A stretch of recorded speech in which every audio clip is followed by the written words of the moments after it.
We're going to break down Anthony Edwards' ludicrous 40-plus point game against the Lakers in Game 4 to give the Wolves a 3-1 series advantage. And we're not going to be talking about many misses or bricks in this game. It's funny that Ant's first shot in this game was just a missed fadeaway over Austin Reeves because, my goodness, this would not be a sign of things to come for Edwards, who played like a top 5 player in the NBA. Let's note how the Lakers are guarding him. This is like their base help defense. The Lakers, I think they call it green. They have Luka and LeBron. They have their two gap guys kind of form a triangle here. And then dare players to shoot over them or drive past them. And Edwards creates for a step back three, doesn't end up making that shot right there. That's just how the Lakers run their help at this stage, and we're gonna remember this step through for Anthony Edwards. Look at him get Luka. He's been trying this move, get Luka off his feet.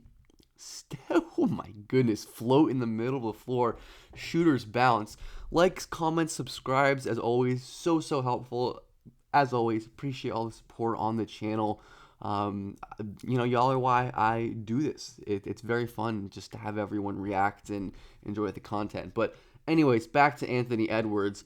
His passing has grown so much over the last couple years. As Edwards is just so good at making like the simple right decision, kicking it to DiVincenzo in the corner.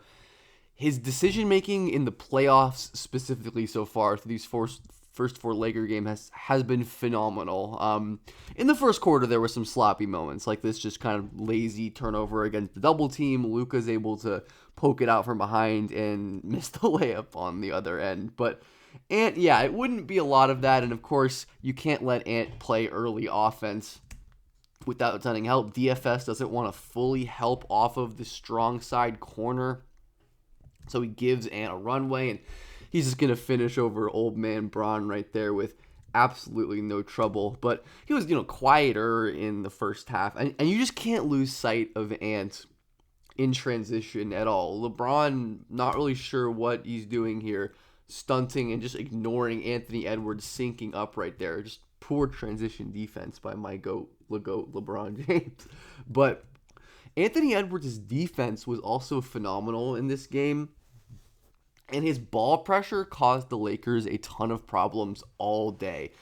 Dante DiVincenzo is going to come here and steal the ball, and Edwards was just playing up. He was bothering Luka. Obviously, they were fatigued, especially by the end of the game when they played the whole second half with that main lineup. But Ant just carved this defense, this Lakers defense that just doesn't have the bodies to really guard Ant on the ball. Even Finney-Smith, their best perimeter defender, is Ant food. He's too quick, but the Lakers like to force him baseline and send help at him, but Anthony Edwards just simply Euro steps past Luka, draws three defenders in midair and makes an easy read. But this is all we need from Anthony Edwards as a passer. We just need him to be able to make these easy reads because he's going to draw three defenders on all of his drives. His bar for playmaking is lower than Luka's because obviously, Luka's a great driver, but he's not as elite in terms of just first step quickness and burst as Anthony Edwards. Very few players in the history of the league are, and Edwards is just so insanely good, and his handle's gotten so much better this year, where this was always a weakness for Edwards, where he'd lose the ball in traffic, or just lose the ball in general, but smoothly splitting this defense right here, Euro stepping past LeBron, who, in the first half, maybe wasn't always the most active in terms of the low man defense there. But yeah, it looks like they're kind of maybe trying to hedge and get Vincent back. So Luka's giving him the inside. And yeah, Anthony Edwards is able to Euro step through that defense. And like I said, relatively quiet first half, at least compared to what's going to come in the second half. But we saw a bit of the Anthony Edwards. And yeah, I mean, it was about the passing for me in the second quarter, where the way that he was dissecting LA's help defense was just really impressive. Gets past LeBron, Luka's going to step up, and he's, again, fairly big window to pass into. And part of this is because the Lakers don't have a rim protector on the floor. They don't have a ton of long help defenders, but he reads this on the fly, fading away, makes an adjustment to get it around Luka right there. Just a really great read by Edwards that I don't think he was making, these live dribble processing on the move type plays. a while back. And he has been so impressively turnover averse in these playoff shot at cleaning the glass. We've got minimum of 100 total minutes right there. Anthony Edwards is fourth in turnover rate. That's crazy. Only Jimmy Butler, Shea, and J-Dub turn the ball over less. And he has a really good 77th percentile, 25.6% assist rate. That's for his position, so the combo designation. But these are all of the players who are in that turnover rate thing. And yeah, Anthony Edwards right at the bottom. Like it's insane. And for, a guy who has high usage, above 30 usage, above 25 assist rate, it's crazy. And shout out to Data Ball. This is an awesome website that you should check out. But Edwards over the last, his assists up, his potential assists up, his turnovers down, his assist to turnover ratio down. And I love these stats: involved percent and on ball rate. Involved percent is basically just like everything: points, potential assists, turnovers. It's like a better version of usage to me. That's up in the playoffs.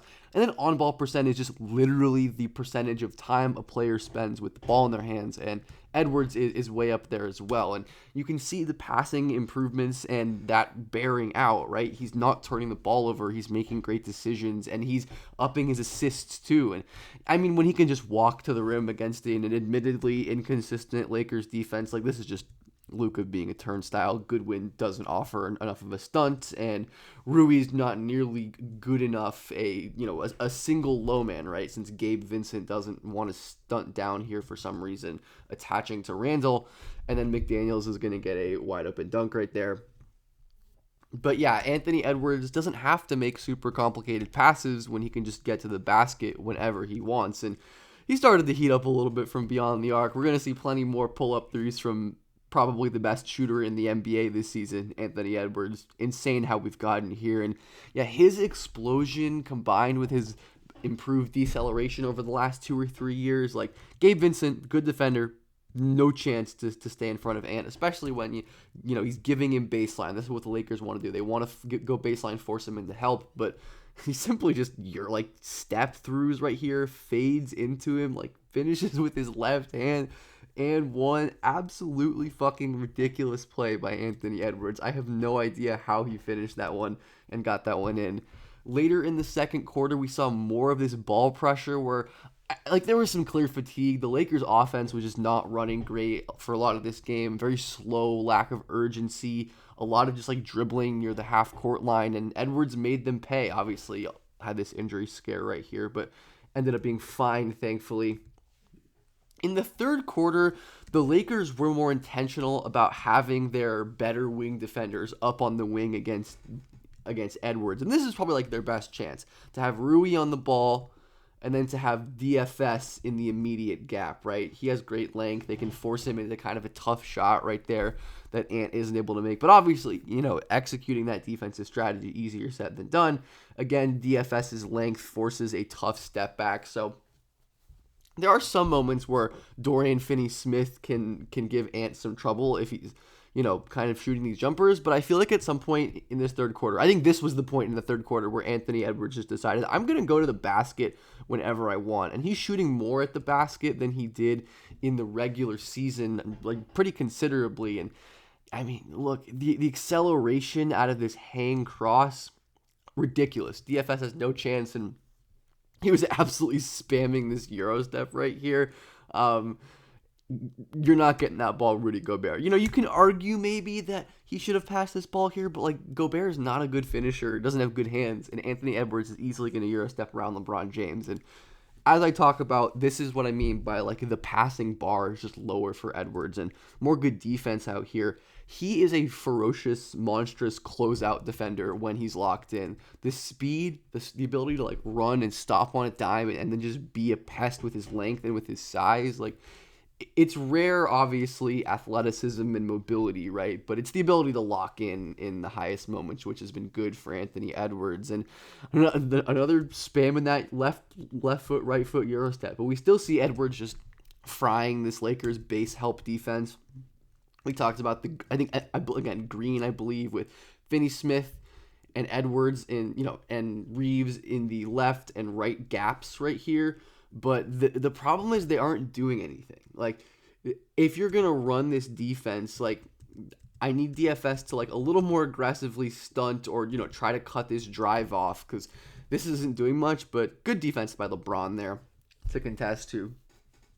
Definitely turned it up a bit more. I think Ant's efficiency is a little bit down in the playoffs from the regular season. I think it's mostly due to his finishing at the rim hasn't been great. I think he's around 50% right now, but still just the ability to constantly get downhill. Rui as fine perimeter defender. Dorian Finney-Smith, honestly, really good help positioning, but at some point, Anthony Edwards is Anthony Edwards, and there's only so much you can do with him. And yeah, his stop start is the best in the NBA. I mean, there's just no one in the league who can change gears, stop, explode like him, or at least with the burst he has. Because there are guys like Shea, obviously, who are great stop-start players, but the like that extra gear that Ant has to obviously explode, go finish in traffic, draw free throws there. Let's get to the fourth quarter. This is where it gets really fun. Ant pulls up from deep. You start to feel him now, right? The Wolves down 10. Now they're down 7. Edwards comes down next possession later, pulls up over Luka right there. Like, you just can't give Anthony Edwards this kind of space when he's on a heater like that. And obviously they're still like sending two bodies, and this is a tough ass shot, but Ant was a flamethrower from 3 this year, and he is becoming one of the best shooters, and is one of the best shooters in the NBA. And this, even though Ant doesn't finish this play, and I think another one where you can probably argue he should have kicked the ball out to Randall here, he's not as good of an exterior passer as he is an interior passer. Like, he's much better at the laydowns that we've seen throughout this game than the driving kicks, but his handle is so good now. Like, the ability to get low, his torso parallel to the ground, kind of bobble the ball a little bit, recover, change speeds with his handle. And yeah, I mean, Rui just has no chance against Anthony Edwards as a primary point of attack defender. The Lakers are barely asking him to do it. Like, they're like, funnel him into our guys and we'll do our best from there. Anthony Edwards is going to get a block here as well on DFS. His defense was dialed in late in the game, which we talked about a little bit before, and we'll continue to talk about. And oh my goodness, one of the cleanest like pump fake step throughs you'll see. Again, blows by Rui. DFS is helping in the gap really hard, so he just pump fakes, like steps into a little one leg jumper in the middle of the floor. Like, this is not something Anthony Edwards had in his bag a year or two ago. He is one of the most, like, his development is so insane to me. Like, he has come such a long way, and it's been so fun to watch him. And he's always had this in his bag, just sizing guys up, hitting pull-up threes from well beyond the line, 28 feet right there. And the Wolves, all of a sudden, only down 4 points. Anthony Edwards is live and in the game. And look at the defense on this play. He's picking up Luka Doncic beyond half court against this ball screen with 19 seconds left on the shot clock. And his pressure means the Lakers are not getting into their action fast at all. This first screen comes with 12 seconds left on the shot clock. Edwards is just going to easily get through these screens.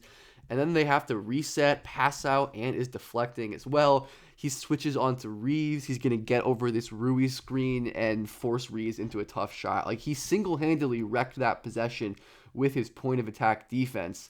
On the other way, we see another just like good pass from Anthony Edwards against this gap help defense, right? This is what the Lakers are gonna do when Ant drives. They're gonna help one pass away, even if it's off the corner. And that's just an easy play for Anthony Edwards, right? Bounce it to Jaden, who attacks off the dribble, finishes over Austin Reeves right there. It's the little things that make Anthony Edwards great at this point, because he's always been able to draw this kind of help. And here's a great driving kick. We talked about Edwards not driving and kicking on that other play where he got into the rim at a similar angle. Just, again, Rui has no chance against Edwards when Edwards can just make him constantly flip his hips and give him his feet. Edwards gets into the paint, kicks it out to Randall. Randall doesn't make the three, but that was a pretty damn good look as well. So Edwards is passing. Yeah, I think it's six assists in this game and probably around 10 plus potential assists. More defense here late in the fourth quarter, down 2 points. Really good recognition. This is like a high instinct, high IQ play. Edwards' man Reeves, right, cutting through to the weak corner. The whole point of that is to clear out the help defender so LeBron can cut into the paint. But Edwards immediately recognizes it, contests really well, and grabs the rebound. So great defensive awareness on that play to contest and alter LeBron's shot, force a miss, grab the rebound. Then we're going to see Ant right here on the next possession. Luka guarding him up top, and he's going to take a tough step back three and get fouled. So that's just unfortunate for the Lakers fouling on a tough step back three, but Ant did take a few questionable shots late in this fourth quarter. There were very few throughout the game, right? Like his shot selection, I think, was good overall. It was totally fine, but early clock, step back, mid-range. This is also good defense by Reeves, who certainly struggled on defense and just struggled in general in this games and has struggled in the series. And man, this pass, the real-time speed, I feel like doesn't do this pass justice. I feel like it looks great in real time, but look at the situation that Anthony Edwards finds himself. They're kind of like hedging him out to the baseline, two defenders chasing, Edwards falling out of bounds, and there's a clear opening right here. It's not an easy pass to make, but Edwards hits the pass, and Dante DiVincenzo goes and finishes for the and one. And then on the, one of the final possessions of the game right here, this time the Wolves only down two. They're obviously going to end up getting the win, of course, as we know. Reeves missed an open three at the buzzer. More pressure on Anthony Edwards, but the outlet means that the Wolves can get an and one here and take the lead. And this is all because of Edwards' gravity as a scorer, right? They have to send two at him, DFS and Rui, but instead of just letting them double team him, like we saw in this game, a lot of the times Luka was kind of just sitting in the corner, right? Like we talked about with the Ant steal, but Ant is just going to attack this space, move the double team, and just make a really easy pass to Naz Reid. Again, not great defense by the Lakers. They don't have the point of attack guys to guard him, and Reeves isn't much of a threat, and you kind of he's probably sitting a little bit too far away from Naz because you have DFS to check Dante. But Edwards takes advantage of the coverage breakdown. Reeves is late, ends up fouling, and it's a great way to just encapsulate this Anthony Edwards performance and the player that he's become, right? He doesn't have to do everything by himself and be the superhero that just takes contested pull-up threes and runs at the rim anymore, right? He is the guy who obviously can do that when his team needs him to. He can make these incredible shots off the dribble and get to wherever he wants, and his driving and intermediate game is just so crazy now. But he's a legitimate good decision maker now, who's playing like one, at least at the moment through these first four playoff games. And we'll see if he can finish off the Lakers later today. If you're watching this when it's uploaded. And I think Edwards' play on both ends of the floor is a big reason why, to me, the Wolves are the most threatening team in the NBA to win the title outside of the obvious big three of Oklahoma City, Cleveland, and Boston. I really do believe in Minnesota to that level, not just because of Edwards' presence, but he's a big part of it. So let me know what you think about this video and how you felt about the Wolves and Anthony Edwards this playoffs. And peace out. I love you. Thank you for watching the video. I really appreciate it. I hope you have a good day.